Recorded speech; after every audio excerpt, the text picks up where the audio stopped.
Hello everybody, welcome to Neighborhood Mechanic. I got here is a 2014 Jeep Grand Cherokee Limited, and the customer, first time customer, so she called me about a oil leak. Price on replacing the oil cooler slash the oil filter housing. To get started, we're going to need to take the intake manifold out.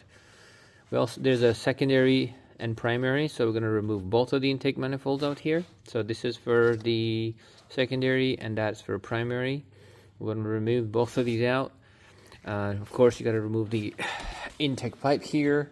You also got to disconnect the mount from that side, remove the rubber, unplug all the electronics for the throttle body. And before I start doing any of this, I am going to disconnect the battery. Yes. Next, what we need to do is open this bolt here, and then there's one right there. We're going to open those 10, and these a bunch of clamps here holding down this wiring harness. We're going to get those clamps out of the way because we do need to get this bracket out. Just took the 10s out, and look at this. This bracket is loose. Check the back one. The back one is loose too. I don't know what's going on here. Let's check at the bottom. Why are you loose, dear? Alright, never mind. Enough of that. Let's take these studs out. Never mind. I'm not taking these studs out. The bottom bolts are already loose. They're even hand tight. I don't know why that be, but let's get to it. Watch this. It's a pretty long start too. Ta-da. Of course, the bracket had to be the nasty one right now. Let's get this thing out of there. It's the bracket. Let's try the back one here. So I got one bracket out, the other one was already loose, I just moved it aside. Next, I'm going to try to remove these hoses out of the way. There is one hose back there. We're going to get to it once we get the intake manifold to separate.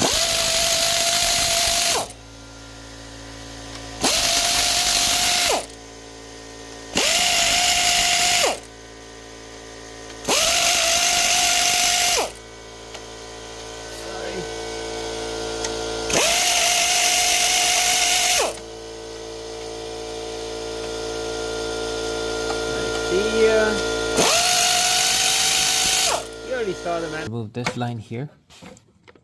Okay, and apparently there's one more bolt holding right back there, and that is also a 10, and that is also loose. What the fridge? I mean, I can see it. Can you see it? Zoom in. Apparently this phone can zoom in and see the moon.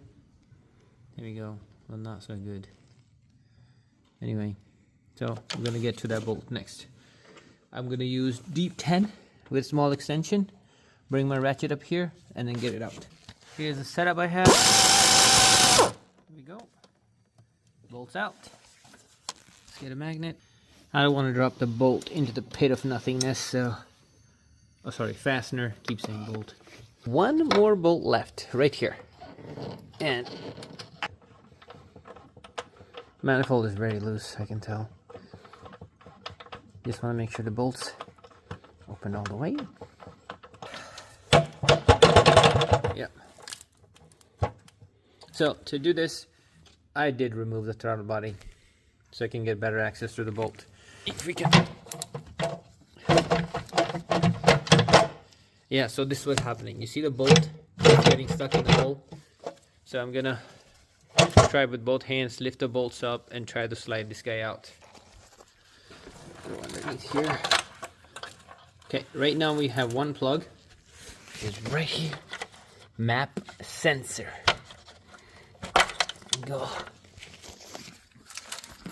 I think got that out. Let's Take the foam out. I don't like it. Good idea. We're just going to actually remove all the injector plugs. Yes, got the injector one, coil one. Well, not exactly number one, but I'm just saying in general. No one needs to go, oh, that's not injector one. Oh, that's not injector two. Come on, people. All right. So we got injectors and coils out. So you got injector wires and the coil wires disconnected. Right now, I'm just gonna remove these little wire holders out of their place. Looks like that's pretty good. Yes. Now, there's a zip tie here. You see that zip tie? That's a fuel rail. We're gonna remove the fuel rail. I guess I'll be cutting that zip tie out, pushing the clamp and removing the fuel rail out of the way. Let's disconnect this side as well. And hopefully, oh, this is already broken. You can see it's pretty broken. If you don't know what you're looking at, this. All right.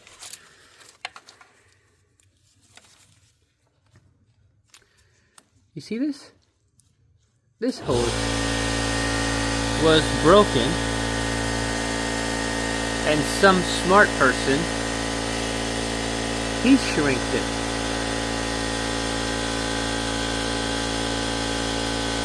Come on. It's not that hard to replace. Besides, this hose is going all the way around and then looping here and sitting here all plugged. Why can't I just take it out? Oh, never mind. Yeah, never mind. I was gonna take it out. Forgot, it's not my car.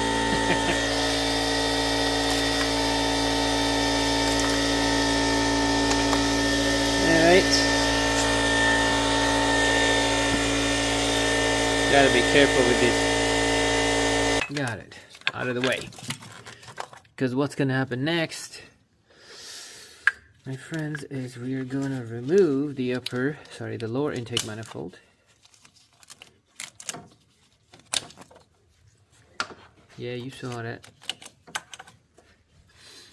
And the last thing I want is any of the debris falling into where it's not supposed to. So, come on. Okay, since we have this out, I'm going to disconnect the fuel rail connection and then come back to the manifold. Got it out. Let's take these guys.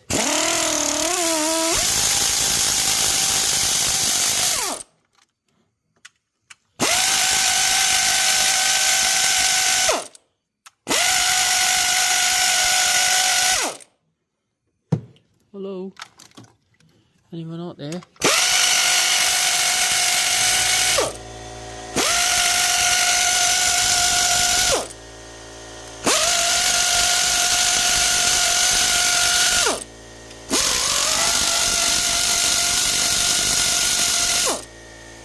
Alright. Are you free? Or there's one more? Yes, there is. All the way back on the other side of the fuel rail.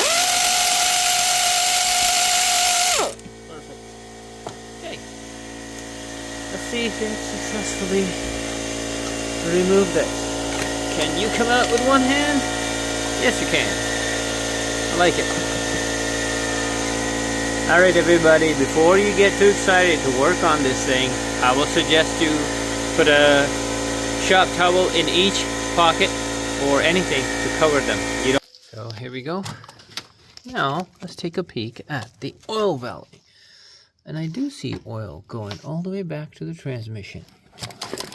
You see it? So,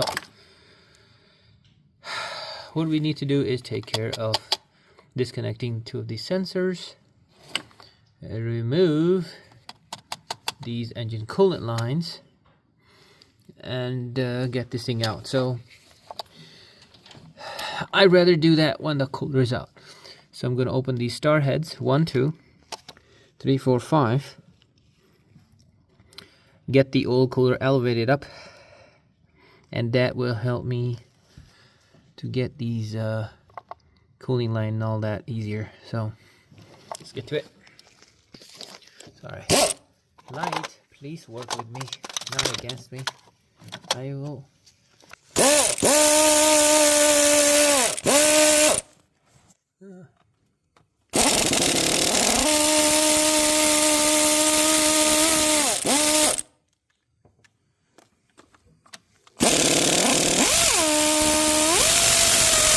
Perfect.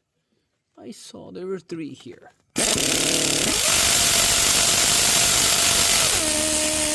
Okay, 3s are out. We got the hose disconnected. Let's pick this guy up. There we go. Whew. Look at them leak oils. So, I got all the O-rings out. Here's the good news. We do not have any of the O-ring casings crack. It's not showing up. Neither of one. And this side is good as well. I'm going to clean this up further with a brake cleaner. Inspect it again. Alright, got it cleaned. Let's inspect it closely. Housing is good. I don't see any crack anywhere. Don't see any crack anywhere. And I don't see any crack here. Good. The surface is not corroded. Like, you know how plastic heats up and you can easily, it's so brittle, it can break so easily. All the area that holds the gasket is good. So yes, I will be replacing just the O-rings in here and put this guy back. This way you save yourself a lot of money. I was thinking this thing goes for like $80-90, but then I just called local power supplier and they're $249. I don't think I'm ready to make my customer pay for $200 for something that I can save him easily some money. Anyway, right now, this is the fun part. You see all the oil that's been leaking out? Yeah, we gotta clean that. Fun, huh? Now, these little plugs that you see down there, these are your knock sensors, and they're submerged in oil. Anyway, I'm gonna start cleaning this up, contact my customer, give him the somewhat good news, because this does take about 2 hours, 2.4 hours work, remove and install. And I also want to let him know how most of the brackets were loose. I wanted to remove studs from this bracket. Okay, right, I was thinking I could remove the studs. This bracket wasn't even connected. So the fuel rail was tied with the zip tie. It is not supposed to be tied with the zip tie. You see, this fuel has the quick disconnect, but a back of the disconnect should have something like this to prevent the quick disconnect. So this one came off of the solenoid right here. That's how I have this one. And unfortunately, it's been in the hands of some interesting people. Anyway,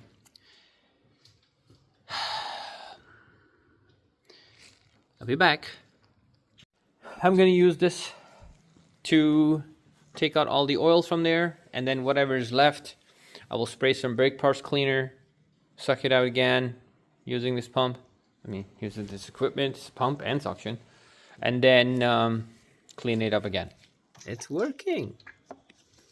Of course it's working. Why shouldn't it work?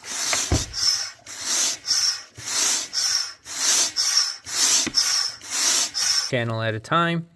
We got quite a bit of oil in here. Here we go. All the oil taken out. Cleaned it a few times with the brake parts cleaner. Since the customer noticed that there was mostly engine oil. I did see a little coolant on this side. So that indicates the O-rings for the coolant and the oil are bad. Next, I was thinking just to check the plugs because the car really has 130,000 some miles. And just wanted to see how the spark plugs look like. Because I know changing spark plugs, this car is not an easy thing. So if it is in a condition where they could use a new one, this looks like we should. You see the tip has a worn off, you see that? And then there's a build up on that tip. So I'll try to notify the customer, let them know the cost, and if they approve it, I will put them new plugs. So we got 1, 2, 3, 6 plugs here. It's easy to swap them out since they're all unplugged. And I think these are iridium plugs, Champion. It was very hard to take this boot out. Looks like it was glued in pretty bad. I ended up breaking it, have to break it. So I will try to see if I can get another coil boot for it.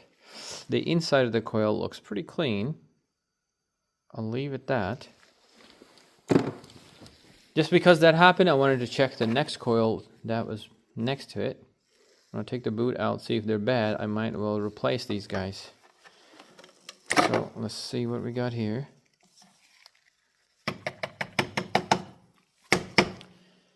Come on. Oops. That's how they listen. Oh, that's interesting. So if you have a misfire going on, this is another reason you might be wanting to change your coils. You see how bad this is? Now, just for a comparison how it should look like, let's check another one. We're lucky that we have more coils here. Ta-da! Now these coils look newer to me. Probably because they were... There we go. Not gonna try to loose spring this time.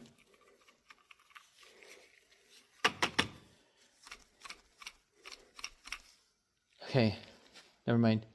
Spring looks clean. So this is a good coil. You see that? We are gonna need this to be replaced. Sorry, this is good. We're gonna need this coil to be replaced. I will send these pictures to the customer and see if they want me to replace the ignition coil. At this replacing all 6 plugs, customer did give me an authorization on it. And I'm going to replace one ignition coil boot. I just picked up the new coil for them. This is a generic brand. I don't have the original one. And I'm going to put it right up here, just because it would be easier to replace if this coil was to fail. Sorry. So here we go. This is the one that needed new boot. I got the coils back in. Plugs are installed. Perfect. I'm not gonna plug them yet because I have to install the cooler first. So these are the new manifold gaskets, upper and lower. I'm gonna go ahead and replace these. Let's get the gasket out of here. You're just gonna pry this out. And sorry about that. There we go. They just look like that. Slide them on. It's all. Oh, that looks pretty. Let's turn it around. Here we are. This one. Nice. Got new gaskets. Yeah. Good. Let's turn it around. So the cooler came, here's the cooler, it's already in there. The cooler came with new bolts. We're going to use the new set of bolts in it. Here are all the bolts. I got the bolts inserted. Just simply...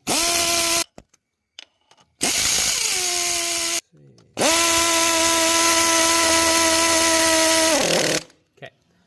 Next, I'm gonna hand torque these guys and I'll be back. So, got the manifold, the primary manifold installed. It's always a good practice to hand guide the bolts back in before.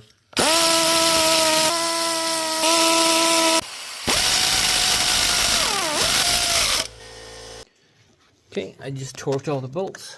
Let's put the injector plugs and coil plugs back on here. Push, confirm the click, done. Let's go back to this side. Remember, this plug didn't have the plug lock on the last one, so cannot work with that one. Push when you hear click, and then push down on the red lock. Do it again on this one. Perfect. Coils, coils, and coils. Next, we're going to secure the harness. The harness mounts right there. Okay, confirm all your connections. Make sure you have connected everything. There's nothing back here that's loose. We didn't disconnect anything. The installation of the top manifold is the same. You're going to grab it, slide it in place. Before you completely mount it, you're going to connect those hoses back there. What I did was, you have to guide these screws back out a little bit and then twist them, lock in place, because if you don't, they'll start hanging down and getting in the way of the bottom manifold and it won't work. Gives you nothing but a headache immediately. I just finished connecting the back line and the bracket down there. I'm just going to connect back. Now if you don't have one of these, you should get it. These are lifesavers. They save your headache a lot of time, especially in hard to reach places. Perfect. Here you go. We got all the bolts and mounts secured right now. Let's put the throttle body back on. Yeah.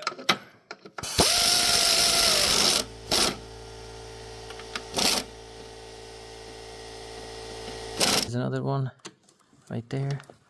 Put that in the back bracket. Alright guys, alright everybody, I think I have reached the end of most of this. Let's bring the airbox, plug it in, and then I'll connect the solenoid here. I just temporarily connected it. This is loose, that clamp is loose. We also have this nipple right here that's empty. Now this is where the solenoid is going to be connected to. So you can push it right here, push it on top, like that, secure it. I cannot secure the solenoid because it's supposed to be apparently glued here, and it's not. So, plug this guy. There's no security pin on that. The wiring harness here, make sure you clip that back onto it. Gearbox. Perfect. Yeah, you're not gonna beat that. Okay, let's connect the last plug for the air temperature sensor. Perfect, confirmed. Now, at this point, check all of your work. Check where you keep all the screws, make sure you don't have any left behind. And if there is, you most likely forgot something to connect. Make sure you did not disconnect anything or break anything while you were working, leaning on stuff. It does happen. It does happen to best of us. So there's one right here. I'm gonna secure this guy. And go. Good. Before I fire it up, I want to make sure that there's a filter in here. Let's see if we get a new filter in the housing. Yes, we did. Check the oil level because it was losing oil, so obviously might be low on oil unless the customer was continuing to top it off. Perfect. Okay. Now if you had disconnected your battery, which I'm sure you did, this is the time to go connect your battery before doing the first startup. There we go, the first startup. Everything is working smooth. We're going to check inside there. I don't know if you can see it, but it's dry. Everything looks good. Perfect. I'm gonna observe it for a little bit longer and make sure we don't have any issues here. And after it's done, I'll contact the customer and let them know it's ready. Well, I want to thank you everybody for watching. I hope the tips that I have for you did help you out with making the right decision, what type of repair you want to do. Thank you so much for watching. Enjoy. Please like and subscribe. I do have some Amazon affiliate links in the description for some of the tools I use. See you in the next video. Take care. Bye.